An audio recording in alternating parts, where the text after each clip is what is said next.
Good morning guys. मैं शिवी शर्मा आपके channel पर TGT DSSB classes bye Shivi Sharma पर हम एक महत्वपूर्ण टॉपिक लेके आए हैं जिसके बारे में नेट और यूनिवर्सिटी में अधिकतर पूछे जाते हैं। इससे रिलेटेड क्वेश्चन कम से कम 5 क्वेश्चन तो आपको मिलेंगे ही। चलिए आइए हम टॉपिक शुरू करते हैं। देखिए टॉपिक क्या है, विक्रय एवं विज्ञापन। Most important topic. आपको इससे पहले 2 वीडियो दी गई थी जिसमें आपको पश्चिम कला का क्रम बताया गया, उसके बाद आपको टाइपोग्राफी पढ़ाई गई, अब आपको विज्ञापन पढ़ाया जाएगा। आइए वीडियो शुरू करते हैं। वीडियो शुरू होने से पहले मैं आप सभी को बोलना चाहूँगी कि आप वीडियो को लाइक ज़रूर करा करिए, कमेंट करके बताया करिए। हमें एक कमेंट आया था कि आपकी वीडियो क्लियर नहीं आती है, उसके लिए भी मैंने इस बार थोड़ी सी सुविधा की है आपके लिए। और रही बात कमेंट और लाइक और सब्सक्राइब तो ज़रूर करिए ताकि आपको क्रम वाइज सारे नेट यूजीसी के सारे टॉपिक आपको क्लियर हो सके। एग्ज़ाम से पहले 5 तारीख से पहले एग्ज़ाम है, 5 तारीख को। आप सभी का ध्यान रखें और हमारे Telegram channel TGT DSSB classes bye Shivi Sharma पे ज़रूर आएँ। उसमें आपको इन सभी वीडियो के रिलेटेड क्विज़ प्राप्त होंगे जिनको आप करके आप कॉन्फिडेंस लेवल अपना बढ़ा सकते हैं। आइए वीडियो शुरू करते हैं। देखिए विज्ञापन एडवर्टाइजिंग शुरू करने से पहले मैंने आपके लिए कुछ 3 प्रश्न हैं जो कि अधिकतर बच्चों को कंफ्यूज कर जाते हैं एग्जाम में, वो किए हैं। देखिए पहला क्वेश्चन है, विज्ञापन का पिता जनक किसे कहा जाता है? David Ogilvy. यहीं पे एक क्वेश्चन और बढ़ता है कि कॉपी राइटिंग किससे संबंधित है? ये क्वेश्चन आप लिख लीजिएगा, कॉपी राइटिंग किससे संबंधित है? तो इसका भी आंसर डेविड ओगिलवी सही हो जाता है। ये कभी कभी आपके मिलान में भी आ जाते हैं। ठीक है, आइए कंटिन्यू करते हैं। नेक्स्ट है, आधुनिक विज्ञापन का जनक किसे कहा जाता है? अल्बर्ट लस्कर। यहाँ पे मैं लिखा हुआ है अल्बर्ट लस्कर, ये आपके जनक है। नेक्स्ट देखिए, भारतीय विज्ञापन का जनक किसे कहा जाता है? तो ये है एलिक पद्मश्री। इनकी मृत्यु अभी 2018 में हुई है। तो ये जो 2000 के बाद जितने भी कलाकार, छापाकार, चित्रकार हैं, मूर्तिकार हैं, उनको ज़रूर पढ़ के जाइए, एग्ज़ाम में बहुत ही हेल्प मिलेगी आपको इससे। चलिए अब हम स्टार्ट करते हैं अपना विज्ञापन। विज्ञापन है, सबसे पहले आप समझ लीजिए कि विज्ञापन है क्या, क्या है ये विज्ञापन। चलिए आइए देखिए, परिभाषा और अर्थ समझते हैं। सबसे पहले विज्ञापन को हम संधि विच्छेद करके समझते हैं। ये 2 शब्दों से मिलकर बना है, वी प्लस ज्ञापन। वी का अर्थ है विशेष और ज्ञापन का अर्थ है जानकारी देना या सूचित करना, किसी चीज़ के बारे में जानकारी देना। चलिए कंटिन्यू करते हैं। इसकी कुछ परिभाषाएं दी हुई हैं मैंने, ठीक है। कुछ परिभाषाओं में आपकी पहली परिभाषा है, विशेष सूचना या जानकारी देना ही विज्ञापन है। ये आपकी पहली परिभाषा है।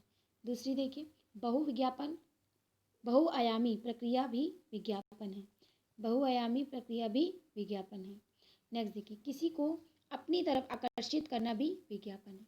मतलब मैंने आपको कोई, जैसे अभी मैं आपको एक विज्ञापन ही तो कर रही हूँ, ये आपको नोट्स दे रही हूँ, ये विज्ञापन का ही एक माध्यम है। तो आपको आकर्षित कर रही हूँ स्टडी के लिए कि आप ये पढ़ें और इसके लिए आपको आगे से आगे और अच्छे अच्छे नोट्स मिल जाएं, तो ये विज्ञापन ही है। ठीक है, एक मैंने इंग्लिश में एक लाइन भी लिखी है, उसे भी परिभाषाओं के अंतर्गत रखा जाता है। देखिए, टू टर्न टू वर्ड्स, किसी और मुड़ना या पलटना।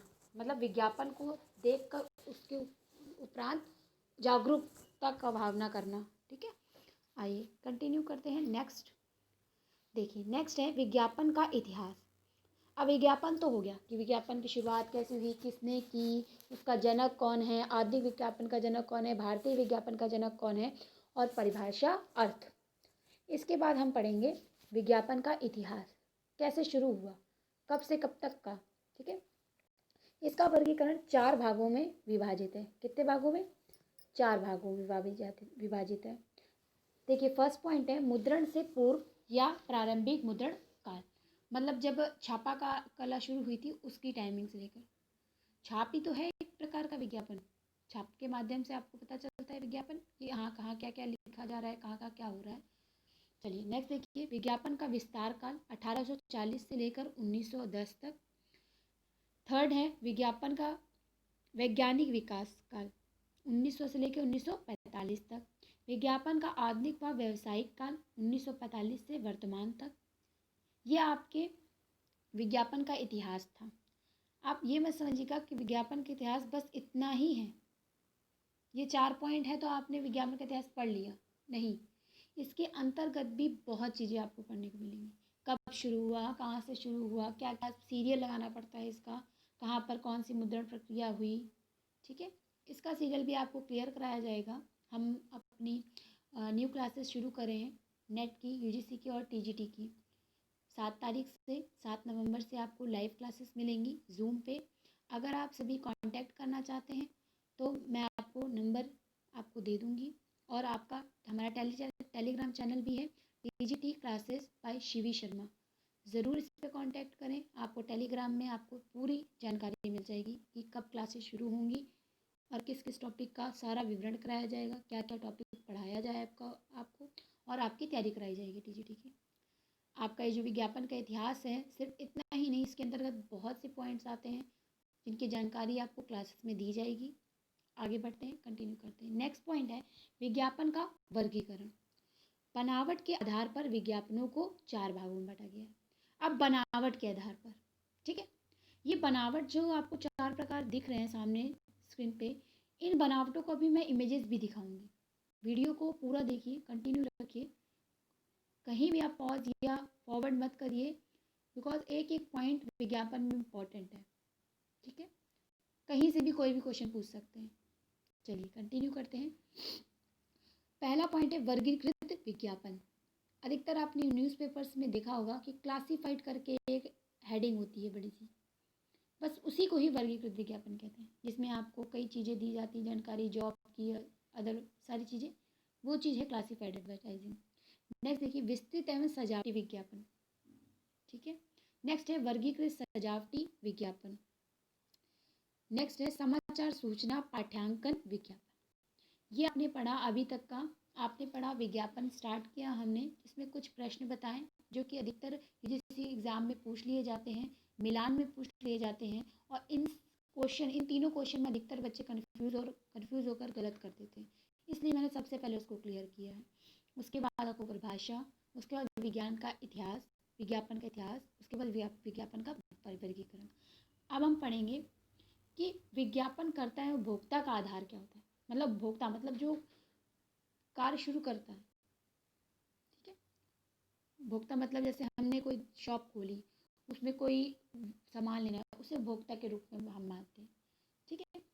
आगे देखिए भौगोलिक क्षेत्र के आधार पर वर्गीकृत। अब भौगोलिक क्षेत्र के आधार पर वर्गीकृत 4 हैं, मतलब इसका मान 4 नहीं है पर हमने बताया है। पहला है स्थानीय, जो कि घरेलू होता है। दूसरा प्रदेश में होता है विज्ञापन। एक अंतर्राष्ट्रीय, एक वैश्विक। अब देखिए अंतर्राष्ट्रीय में कौन कौन से आते हैं, उनके उदाहरण मैंने दिए हुए हैं। देखिए पहला उदाहरण है पेप्सी, कोका कोला, ब्लैकबेरी, ये सारे आपके आ जाते हैं अंतर्राष्ट्रीय में। नेक्स्ट देखिए राष्ट्रीय विज्ञापन, राष्ट्र में हीरो मोटर कार, पतंजलि, ये राष्ट्रीय विज्ञापन हो गए। नेक्स्ट देखिए आपको नेक्स्ट पॉइंट दिया गया है विज्ञापन व्यवस्था कैसे करते हैं। इसमें आप देख रहे हैं मैंने सिर्फ हेडिंग्स लिखी हैं, मैटर नहीं लिखा है। इस मैटर के बारे में आपको नेक्स्ट पार्ट में आपको क्लियर बताया जाएगा कि विज्ञापन प्रबंधक का क्षेत्र क्या है, कौन है विज्ञापन प्रबंधक का क्षेत्र, कौन कार्य करता है इसके अंतर्गत, ठीक है। और नेक्स्ट है विज्ञापन एजेंसी, विज्ञापन अभिकरण। यहाँ पे हमारे से एड़ा मिस हो गया है, आप ऐड कर लीजिएगा, या हम नेक्स्ट वीडियो में इसे ऐड करा देंगे, अभिकरण, ठीक है। अब इसके बारे में आपको सेकेंड पार्ट में मैं डिस्कस करूँगी। इसके आगे मैं अब आपको विज्ञापन के कुछ इमेजेस दिखाना चाहूँगी, जिससे आपको जो आपको ये पढ़ाया गया है विज्ञापन का वर्गीकरण, ये आपको बिल्कुल इमेज के हिसाब से बिल्कुल माइंड में सेट हो जाएगा कि किस जगह को विज्ञापन में किस पेज को क्या कहा जाता है, ठीक है। आइए कंटिन्यू करते हैं। ये है पहला पेज, देखिए ये होते हैं समाचार सूचना, ठीक है, ये विज्ञापन होते हैं समाचार सूचना इसके। नेक्स्ट है ये वर्गीकृत विज्ञापन होते हैं, जो कि मैंने क्लासिफाइड बताया आपको, क्लासिफाइड एडवर्टाइजिंग, ये वो हैं जिनके अंतर्गत जॉब के बारे में बताया जाता है, वैकेंसीज के बारे में बताया जाता है। नेक्स्ट देखिए ये है प्राकृतिक सजावटी विज्ञापन, मतलब जो विज्ञापन है उसको इस तरीके से दर्शाते हैं कि बंदा आकर्षित हो जाए बिल्कुल उस चीज़ को पढ़ने के लिए कि हाँ ऐसा क्या है इसमें, क्या इसको इतना अच्छा हाईलाइट करके बताया गया है। ये होता है वर्गीकृत सजावटी, मतलब कुछ सजावटी तत्वों से इसे वर्गीकृत करते हैं। ठीक है, नेक्स्ट है आपका ये है विस्तृत सजावटी विज्ञापन, मतलब विस्तृत प्रकार से सजावटी विज्ञापन कर देते हैं इसमें। ठीक है, नेक्स्ट देखिए, ये है आपका ईयर पैनल। आपको ईयर पैनल का मैं क्लियर कर देती हूँ कि ईयर पैनल होता क्या है। ठीक है, तो what is ear panel? Answer is this type of advertisement are show on the right left top side of an newspaper. Okay, ये मतलब विज्ञापन के सबसे ऊपरी भाग में राइट एंड लेफ्ट साइड में देखिए छोटे छोटे विज्ञापन मैंने ये देखिए, ध्यान दीजिए, ये हैं, इन्हीं को ही ईयर पैनल कहते हैं। ठीक है गाइस, अब देखिए इसको अगर शुद्धि मतलब हिंदी में बोलें तो ईयर पैनल जो होता है विज्ञापन वो है जो पूरे साल आता है, ये विज्ञापन कभी नहीं छूटेंगे आपके। ठीक है, इन्हीं ईयर पैनल कहते हैं। अब कुछ क्वेश्चंस ऐसे हैं जिनको आपकी जानकारी दी जाएगी जो कि विज्ञापन से ही रिलेटेड, जैसे कि राष्ट्रीय विज्ञापन के लिए सर्वोत्तम विज्ञापन है टेलीविज़न, क्योंकि देखिए हर जगह पे ज़रूरी नहीं है कि न्यूज़पेपर मिल जाए, पर टेलीविज़न ऐसा साधन है जो हर घर में आपको अधिकतर मिलेगा आज के समय में। तो टेलीविज़न राष्ट्रीय विज्ञापन के लिए सर्वोत्तम उदाहरण माना जाता है। इसके अलावा भी आपको बहुत सी जानकारी दी जाएगी विज्ञापन से रिलेटेड आपके नेक्स्ट पार्ट में। वीडियो को लाइक, सब्सक्राइब और कमेंट ज़रूर करें और इस विज्ञापन पार्ट को बहुत ही डीपली पढ़ें, बहुत ही अच्छे से पढ़ें। आपको आगे की क्लास में और भी इसके बारे में मैं जानकारी दूंगी, और कमेंट करके ज़रूर बताएं कि वीडियो कैसी लग रही है आपको, और हमें सपोर्ट करें। Okay, thank you guys.